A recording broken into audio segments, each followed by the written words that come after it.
ओम जय श्री गणेशाय नमः। प्रस्तुत है गणेश चतुर्थी की 4 पौराणिक एवं प्रचलित कथाएं। इन कथाओं को व्रत के दिन सुनने से दूर होंगे सारे संकट और मिलेगा अपार सुख। संकष्टी गणेश चतुर्थी व्रत करने से घर परिवार में आ रही विपदा दूर होती है। कई दिनों से रुके हुए मांगलिक कार्य संपन्न होते हैं तथा भगवान श्री गणेश असीम सुखों की प्राप्ति कराते हैं। माह की किसी भी चतुर्थी के दिन भगवान श्री गणेश की पूजा के दौरान संकष्टी गणेश चतुर्थी व्रत की कथा पढ़ना अथवा सुनना जरूरी होता है। इससे संबंधित 4 कथाएं अत्यंत प्रचलित हैं। तो चलिए मैं आपको चारों कथाएं सुनाती हूँ। प्रस्तुत है पहली कथा। पौराणिक एवं प्रचलित श्री गणेश कथा के अनुसार एक बार देवता कई विपदाओं में घिरे थे। तब वह मदद मांगने के लिए भगवान शिव के पास आए। उस समय शिव के साथ कार्तिकेय तथा गणेश जी भी बैठे थे। देवताओं की बात सुनकर शिव जी ने कार्तिकेय व गणेश जी से पूछा कि तुम में से कौन देवताओं के कष्टों का निवारण कर सकता है। तब कार्तिकेय व गणेश जी दोनों ने ही स्वयं को इस कार्य के लिए सक्षम बताया।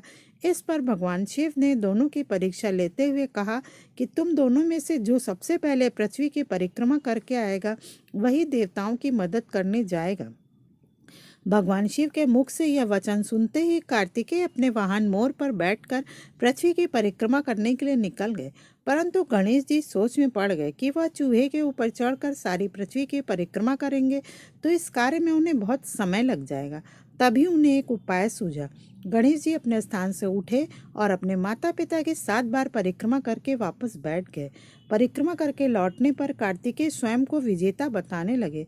तब शिव जी ने श्री गणेश जी से पृथ्वी की परिक्रमा न करने का कारण पूछा। तब गणेश जी ने कहा, माता पिता के चरणों में ही समस्त लोक हैं। यह सुनकर भगवान शिव ने गणेश जी को देवताओं के संकट दूर करने की आज्ञा दी।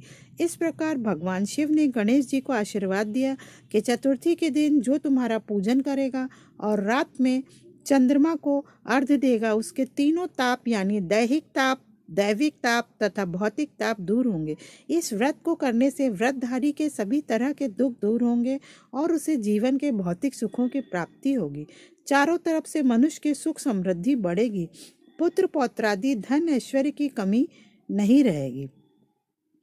गणेश चतुर्थी व्रत की दूसरी कथा। एक समय की बात है, राजा हरिश्चंद्र के राज्य में एक कुम्हार था। वह मिट्टी के बर्तन बनाता लेकिन वे कच्चे रह जाते। एक पुजारी की सलाह पर उसने इस समस्या को दूर करने के लिए एक छोटे बालक को मिट्टी के बर्तनों के साथ तावा में डाल दिया।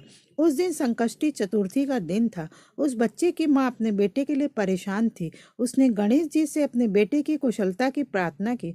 दूसरे दिन जब कुम्हार ने सुबह उठकर देखा तो आवा में उसके बर्तन तो पक गए थे लेकिन बच्चे का बाल बांका भी नहीं हुआ था। वो डर गया और राजा के दरबार में जाकर के सारी घटना बताई। राजा ने उसके बाद उस बच्चे की माँ को बुलवाया तो माँ ने सभी तरह के विघ्न को दूर करने वाली संकष्टी चतुर्थी का वर्णन किया। इस घटना के बाद से महिलाएं संतान और परिवार के सौभाग्य के लिए सकट चौथ का व्रत करने लगी। प्रस्तुत है गणेश चौथ की तीसरी कथा। एक बार महादेव जी भोगवती नदी पर स्नान करने गए। उनके चले जाने के बाद माता पार्वती ने अपने तन की मैल से एक पुतला बनाया और उसमें प्राण डाले और उसका नाम रखा गणेश। पार्वती माता ने उससे कहा कि एक मुग्दल लेकर द्वार पर बैठ जाओ और जब तक मैं नहा रही हूँ किसी को अंदर आने मत देना। तभी भगवान शिव स्नान करने के बाद आए तो गणेश जी ने उन्हें द्वार पर ही रोक लिया। शिव जी ने बहुत समझाया पर गणेश जी नहीं माने। इससे शिव जी ने अपना अपमान समझकर उन पर क्रोध किया और त्रिशूल से उनका सिर धड़ से अलग करके भीतर चले गए। जब माता पार्वती को पता चला कि शिव जी ने गणेश जी का सिर काट दिया है तो वे बहुत कुपित हुई।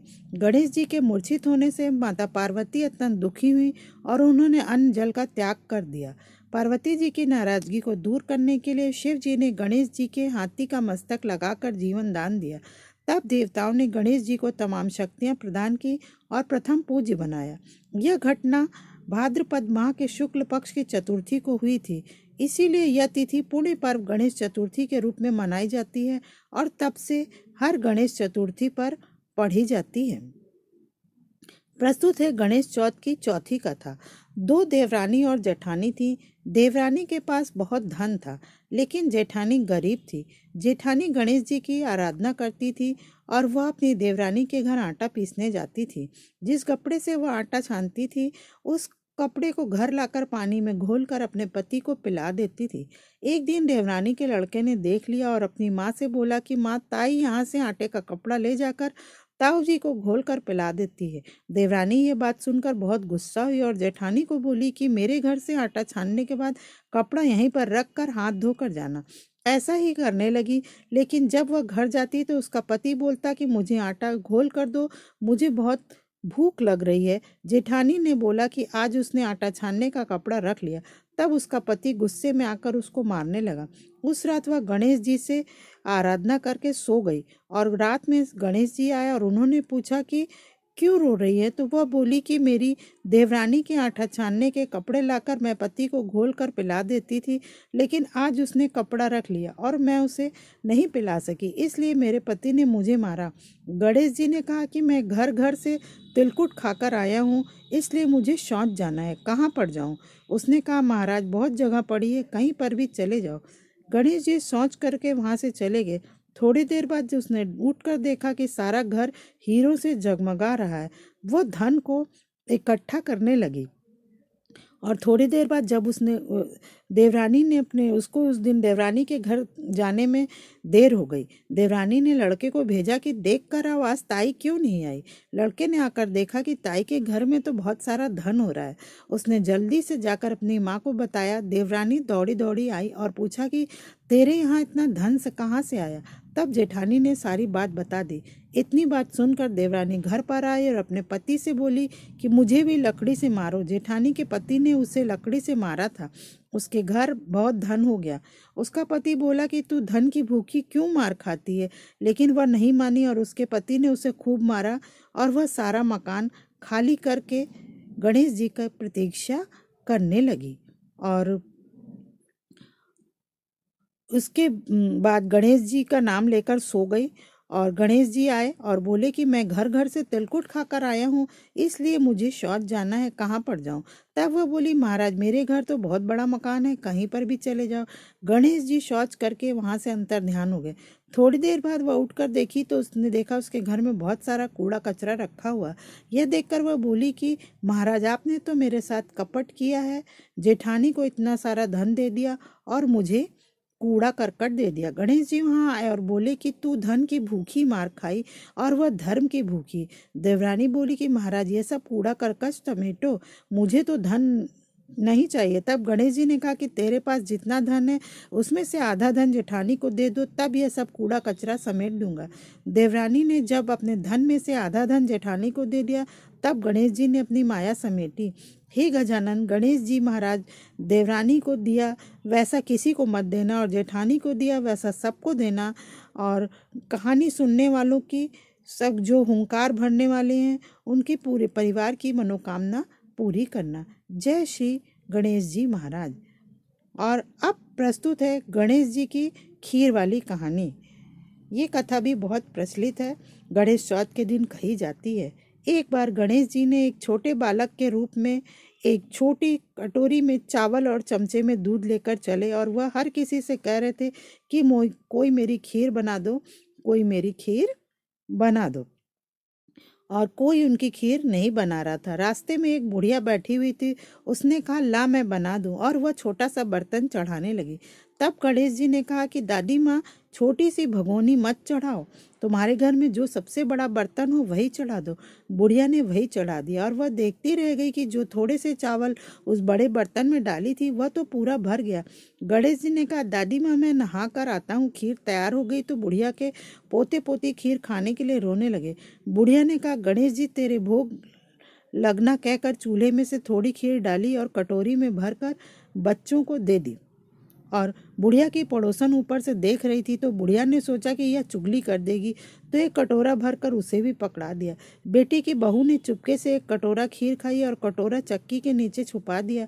अभी गणेश जी नहीं आए थे। बुढ़िया को भी भूख लग रही थी, वह भी एक कटोरा खीर भर कर किवाड़ के पीछे बैठकर एक बार फिर कहा गणेश जी, आपके भोग लगे, और कहकर खाना शुरू कर दिया। तभी गणेश जी आ गए और बुढ़िया जी ने कहा, आजा रे गणेशिया, खीर खा ले, मैं तो तेरी ही राह देख रही थी। गणेश जी ने कहा, दादी माँ मैंने तो पहले ही खीर खा ली। बुढ़िया ने कहा, कब खाई? गणेश जी ने कहा, जब तेरे पोते पोती ने खीर खाई तब खाई थी, जब तेरी पड़ोसन ने खाई तब खाई थी, और जब तेरी बहू ने खाई तब भी खाई थी, और अब तूने खाई तो मेरा पेट पूरा ही भर गया। बुढ़िया ने कहा, बेटा सारी बात तो सच है, पर बहू बिचारी का नाम मत लो, वह तो सुबह से ही काम में लगी रही, उसने फिर कब खाई? गणेश जी ने कहा, चाची के नीचे देख छूटा कटोरा पड़ा हुआ है, और तूने तो मेरे भोग तो लगाया, वो तो वैसे ही खा गई। बुढ़िया ने कहा, बेटा घर की बात है, घर में ही रहने दो, अब बताओ बची हुई खीर का क्या करूं? गणेश जी ने कहा, नगरी को जिमा दो। बुढ़िया ने पूरी नगरी जिमा दी, फिर भी बर्तन पूरा ही भरा था। राजा को जब पता लगा तो उन्होंने बुढ़िया को बुलाया और कहा कि रे बुढ़िया, तेरे घर पर ऐसा बर्तन सोवे क्या अच्छा लगेगा, ये हमारे घर पर सोए। तो बुढ़िया ने कहा, राजा जी आप ही ले लो। और राजा जी ने खीर का बर्तन महल में मंगा लिया, और महल में लाते ही खीर में कीड़े मकोड़े बिच्छू कंसले हो गए और दुर्गंध आने लगी।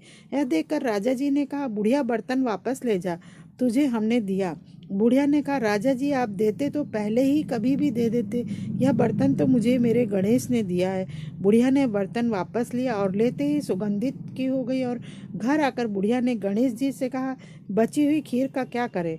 गणेश जी ने कहा, झोपड़ी के कोने कोने में गड्ढा करके गाड़ दो, उसी जगह सुबह उठकर वापस खोदोगी तो धन के 2 चरे मिलेंगे। और ऐसा कहकर गणेश जी चले गए। और जब बुढ़िया ने अंतर ध्यान हो गए और जाते समय झोपड़ी को लात मारते हुए गए तो झोपड़ी के स्थान पर एक महल हो गया। सुबह बहू ने फावड़ा लेकर पूरे घर को खोद दिया, कुछ भी ना मिला। बहू ने कहा, सासू जी थारो गणेश जी तो झूठो है। सास ने कहा, बहू मारो गणेश झूठे तो नहीं है, ला मैं देखूं। और वह सुई लेकर खोजने लगी तो टन टन करके 2 धन के चरे निकल आए। बहू ने कहा, सासू जी गणेश जी तो सांचो ही हैं। और सास ने कहा, गणेश जी तो भावनाओं के भूखे हैं, वह गणेश जी जैसा आपने बुढ़िया को दिया वैसा ही सबको देना, और गणेश जी की कथा की हुंकार भरने वाले और कहने वाले आसपास के सुनने वाले सबको देना। जय श्री गणेशाय नमः। और अगर आपको ये हमारी कहानियाँ पसंद आई हो तो उसे लाइक शेयर और सब्सक्राइब अवश्य करिएगा। अगले वीडियो में हम आपसे फिर मिलेंगे। मान्यता है कि गणेश चतुर्थी के दिन ये कथा सुनने और पढ़ने से व्यक्ति के सारे पाप नष्ट हो जाते हैं और जीवन में कष्टों का निवारण होता है। गणेश चतुर्थी व्यक्ति की कथा कहने वाले और सुनने वाले की मनोकामनाएं पूर्ण होती हैं और जीवन में सुख समृद्धि की प्राप्ति होती है। जैसे गणेश जी ने अपने भक्तों को दिया वैसे ही सभी सुनने और पढ़ने वालों को दें। जय श्री गणेशाय नमः। ओम गम गणपतये नमः।